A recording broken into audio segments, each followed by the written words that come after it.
Bismillahirrahmanirrahim.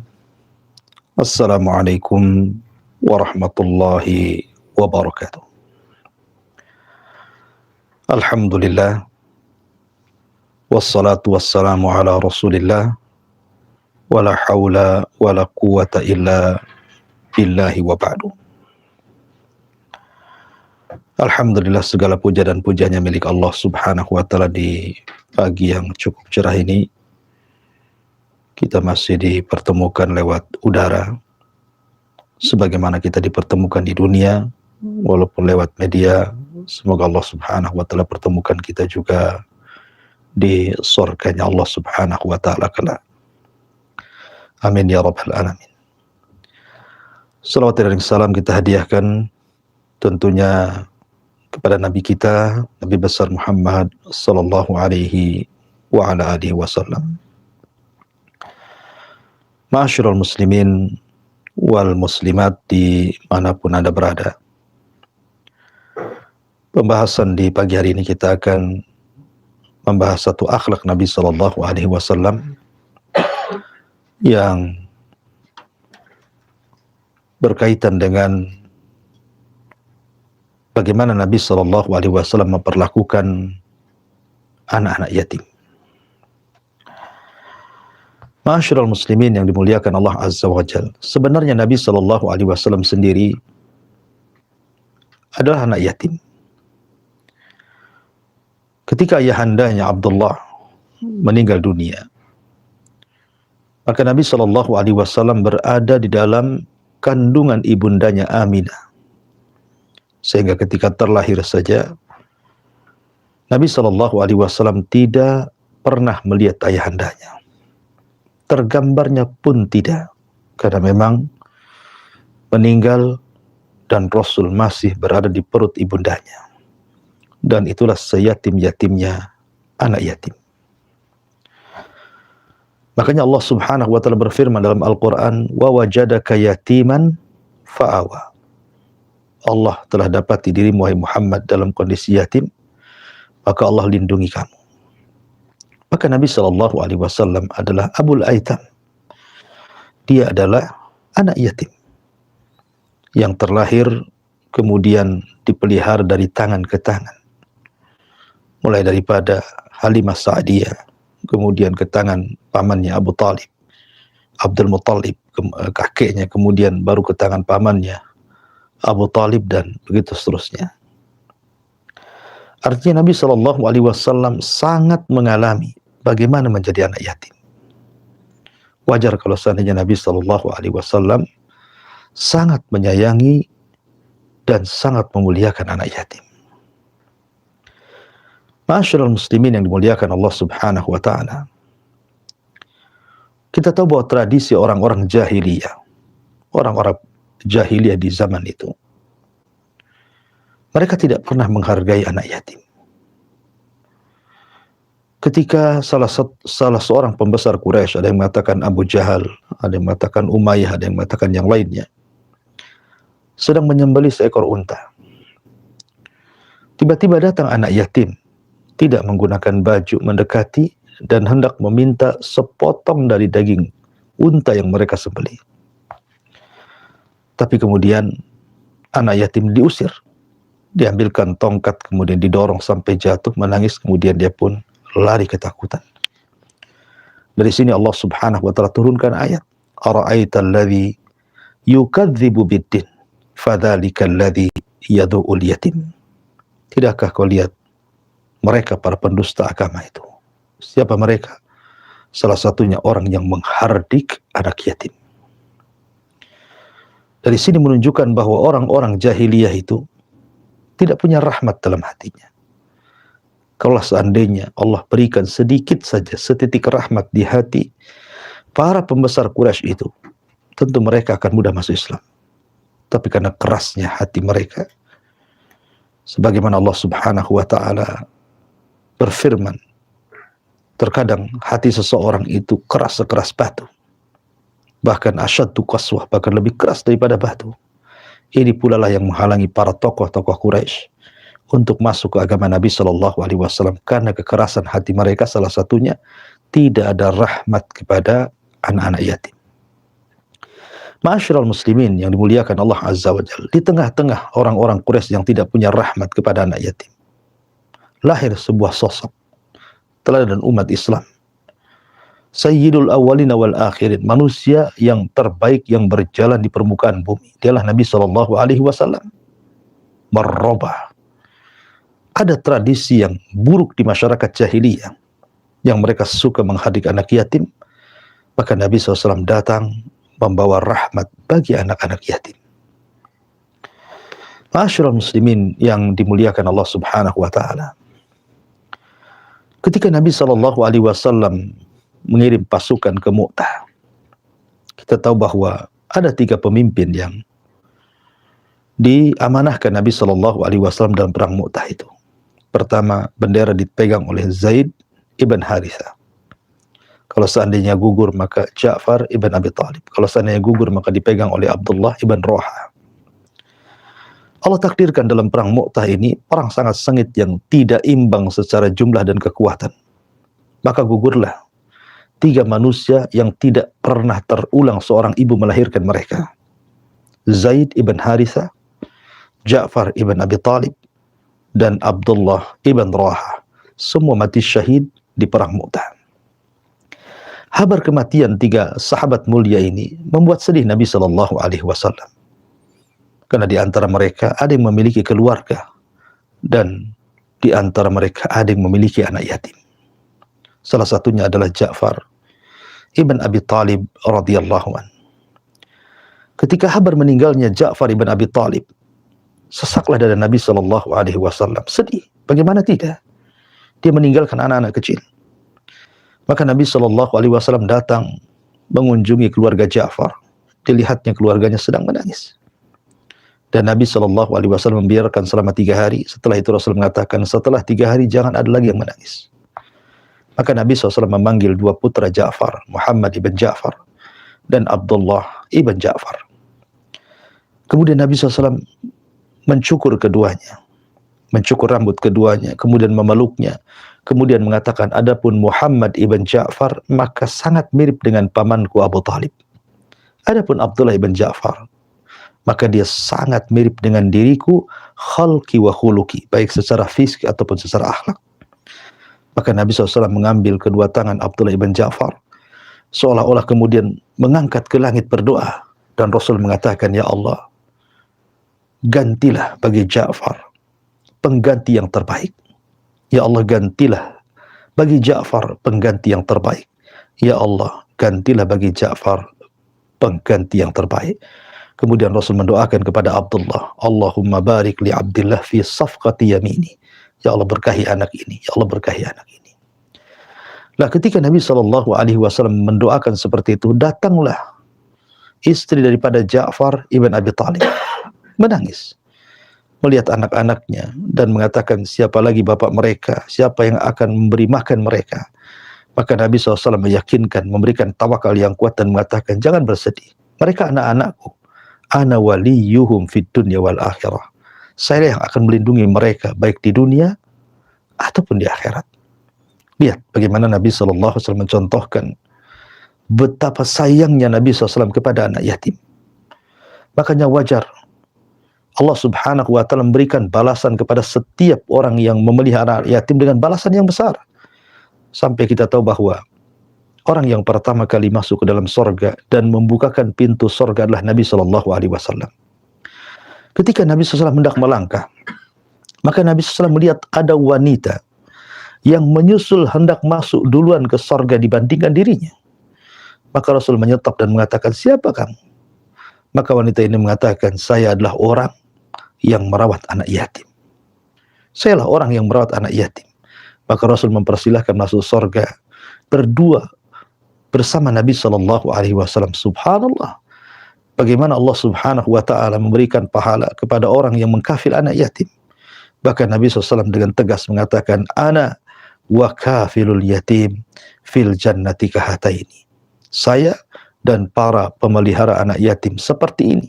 Kemudian Nabi SAW menunjukkan jari tengah, kemudian sababah, telunjuk, kemudian dirapatkan, dan Rasul mengatakan, seperti inilah dia di sorga bersamaku, orang-orang yang mengkafil anak yatim.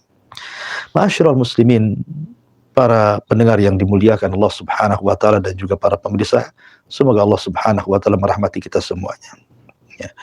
Dari kisah-kisah ini, bagaimana Nabi Shallallahu alaihi wasallam mengajarkan kepada kita agar senantiasa memberikan perhatian penuh, agar senantiasa memberikan kemuliaan penuh kepada anak-anak yatim. Bahkan Nabi SAW mencontohkan bagaimana mengkafil anak yatim. Ketika Abu Salamah meninggal dunia, maka Ummu Salamah menjadi janda dan memiliki anak-anak yatim yang banyak. Maka Nabi SAW melihat kesedihan Ummu Salamah yang mengatakan, tidak ada laki-laki yang lebih aku cintai dibandingkan Abu Salamah. Ya. Tapi Rasul mengatakan, wahai Ummu Salamah, berdoalah kepada Allah. Allahumma hjurni fi musibati. Ya Allah, berikan pahala akan musibah yang menimpaku. Kemudian wakhlufni khairan min ahli, dan gantikanlah keluargaku dengan keluarga yang jauh lebih baik. Tapi kalimat yang kedua dia tidak mau mengucapkannya, karena bagi dia bahwa Abu Salamah jauh lebih dicintai dibandingkan laki-laki yang lainnya. Tapi Rasul mengatakan, bacalah doa itu, nanti Allah Subhanahu wa taala yang akan mengabulkannya. Akhirnya kemudian setelah masa iddahnya selesai, rupanya Nabi Shallallahu alaihi wasallam datang kepada Ummu Salamah, meminang Ummu Salamah, dan hendak dipersunting oleh Nabi Shallallahu alaihi wasallam karena sebuah alasan. Salah satunya adalah Rasul kasihan bahwa wanita ini menanggung anak-anak yang banyak. Ketika kemudian Nabi SAW melamar Ummu Salamah sebenarnya awalnya menolak lamaran Nabi SAW dengan 3 alasan. Alasan yang pertama karena usia dia sudah tua, alasan yang kedua karena anak-anaknya banyak, alasan yang ketiga karena dia pencemburu. Ya. Tapi Nabi SAW menjawab 3-tiganya dan mengatakan, adapun engkau wanita tua, aku juga sudah tua. Adapun engkau banyak anak, maka anak-anakmu anak-anakku. Adapun kau wanita pencemburu, aku akan berdoa semoga Allah hilangkan cemburumu. Sejak itulah Ummu Salamah menjadi wanita yang paling berakal dari seluruh istri si Nabi, karena tidak punya rasa cemburu kepada istri-istri atau madu-madunya. Tapi syahidnya di sini bagaimana Rasul mengatakan, adapun anak-anakmu adalah anak-anakku. Begitulah Nabi SAW mencontohkan mengkafil anak yatim, memberi makan mereka, menghidupi mereka, mentarbiah mereka.